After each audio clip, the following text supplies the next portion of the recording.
અને આજ મુદ્દે વધુ વિગતે વાત કરવા જોડાઈ રહ્યા છે ટીવી9 સંવાદદાતા કિંજલ આખરે અનેકવાર આ અફવાઓ વહેતી થઈ આખરે ઢેર કેસરા કરશે પણ આખરે હવે આ બાબતો સામે આવી રહી છે।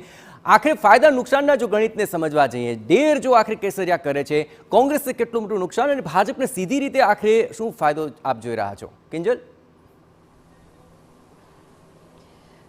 बिल्कुल जयेश, जे रीते आप व्यूअर ने सतत बतावी रह्या छो, देखो आ जे केस छे तेमां विन विन सिच्युएशन करता भाजपनुं पलड़ुं ऑटोमेटिक ऊपर थई रह्युं छे ने कांग्रेसनुं पलड़ुं छे ते नीचे जई रह्युं छे।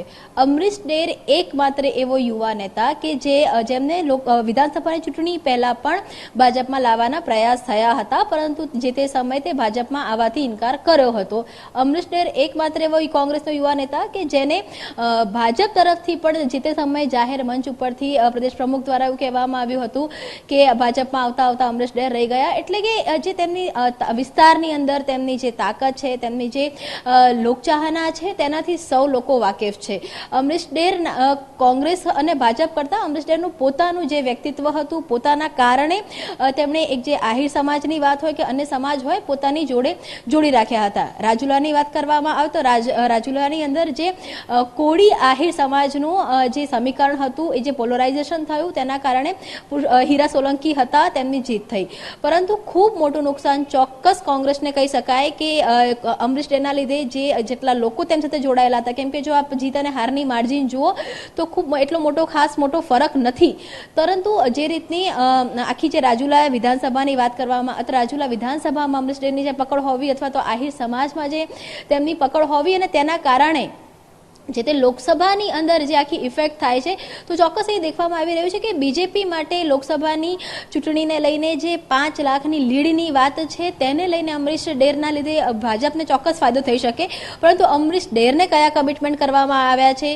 કેમ કે આગામી સમયની અંદર કોઈ એવી ચૂંટણી નથી આવી રહી, તો અમરીશ ડેરને કયા કમિટમેન્ટ માટે થઈને ભાજપમાં આવી રહ્યા છે, કેમ કે સ્વાભાવિક રીતે કોઈ પણ વ્યક્તિ જ્યારે ચૂંટણી સમય આવતો હોય છે તો કોઈક પ્રકારના તો કમિટમેન્ટ હોતા હોય છે, તો આખરે કોંગ્રેસમાં તેમની વાત સાંભળવામાં નથી આવતી અથવા તો તેમના જે કામો છે તે પેન્ડિંગ થઈ રહ્યા છે, અથવા તો કોંગ્રેસનું જે વાતાવરણ છે તેનાથી નારાજગી છે, કયા એવા કારણો છે કે અમરીશ ડેરે આ નિર્ણય લીધો તેની પર સૌની નજર છે। હાલાકી અત્યાર સુધી તેમણે કોંગ્રેસમાંથી રાજીનામું નથી આપ્યું, પરંતુ માનવામાં આવી રહ્યું છે કે આ સાંજ સુધીમાં તે કોંગ્રેસમાંથી રાજીનામું આપી શકે છે અને ત્યારબાદ તેમનો ભાજપ માટેનો જે દરવાજો છે તે ખુલી શકે છે।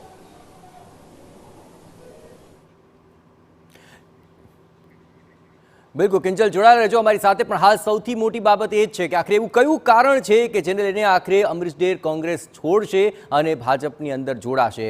આ તમામ બાબતો અત્યારે સૌથી વધુ ચર્ચાના ચકડોળે છે, પરંતુ હાલ આ તમામ બાબતોને લઈને હવે આપણે એ પણ બતાવીએ કે આખરે આ તમામ પરિસ્થિતિઓની અંદર કોણે છોડ્યો કોંગ્રેસનો હાથ? તો ચિરાગ પટેલ જે ધારાસભ્ય ખંભાતના તે પણ આખરે કોંગ્રેસનો સાથ છોડી ચૂક્યા છે।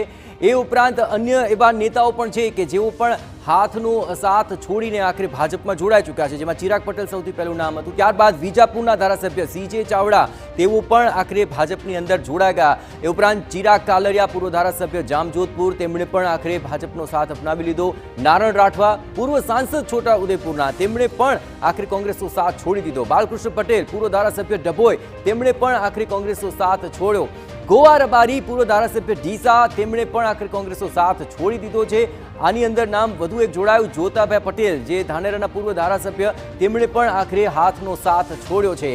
તો કોંગ્રેસ પાસે હવે માત્ર 15 ધારાસભ્યોનું જ સંખ્યાબળ રહ્યું છે। ધીરે ધીરે કરતા સંખ્યા ઘટી છે અને હાલ ઉત્તર ગુજરાતની જો વાત કરીએ 32 બેઠકોમાંથી કોંગ્રેસ પાસે માત્ર 7 બેઠકો જ શેષ બચી છે। મધ્ય ગુજરાતની વાત કરીએ તો કુલ 61 બેઠકો છે, તેમાં કોંગ્રેસ પાસે માત્ર 4 બેઠકો જ હવે બચી છે। એ ઉપરાંત દક્ષિણ ગુજરાતમાં તો માત્ર 1 બેઠક કોંગ્રેસ પાસે છે। 35 બેઠકોમાંથી માત્ર 1 બેઠક કોંગ્રેસ પાસે અને સૌરાષ્ટ્રની 54 બેઠકોમાંથી કોંગ્રેસ પાસે માત્ર 4 બેઠકો જ અત્યારે જોવા મળી રહી છે। તો આખરે સૌરાષ્ટ્ર અને અન્ય તમામ બાબતોની અંદર જોવા જઈએ તો કોંગ્રેસની અલગ ઝોન વાઇઝ આખરે જોઈએ તો આખરે બેઠકો ઘટી રહી છે।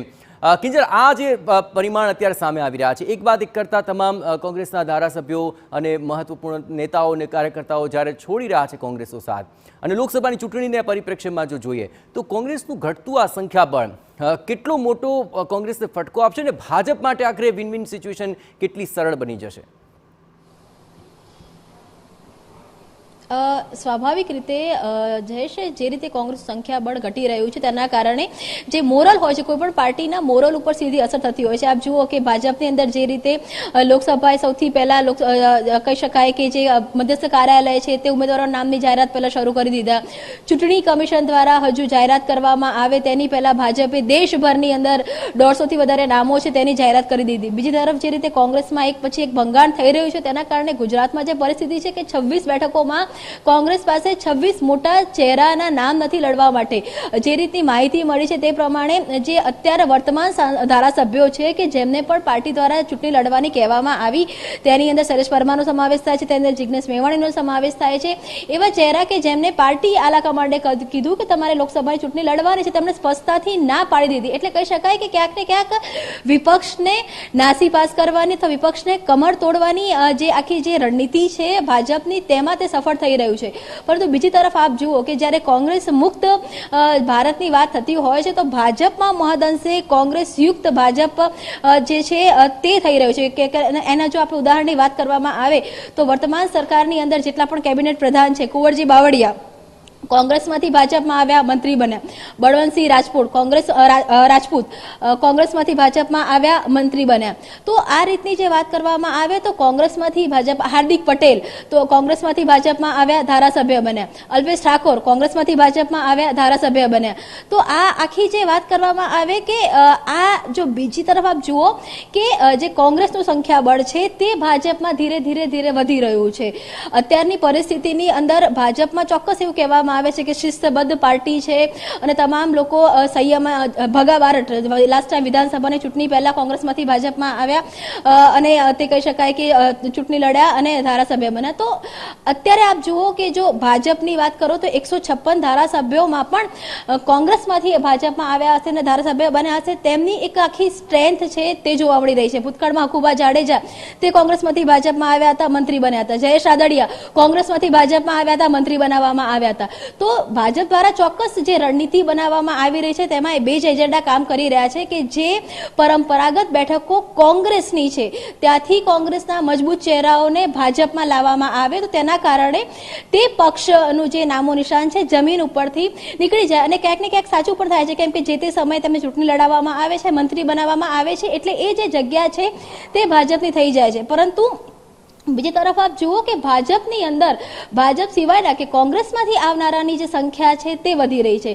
ભૂપત ભાયાણી એક તરફ ભાજપ છે આમ આદમી પાર્ટી સાથે ડિબેટ પણ નથી કરતા, અત્યારે પણ આમ આદમી પાર્ટી અને ભાજપ સાથે નથી બેસતા, પરંતુ ભૂપત ભાયાણી આપમાંથી છેડો ફાડ્યો અને ભાજપમાં આવ્યા અને માનવામાં પણ એવું આવી રહ્યું છે કે આગામી સમયની તે ચૂંટણી પણ લડવાના છે. તો આ જે પરિસ્થિતિ છે એ લાંબા ગાળે કેવા પ્રકારના સ્પેક્યુલેશન થશે એ વિચારવું થોડું જરૂરી છે.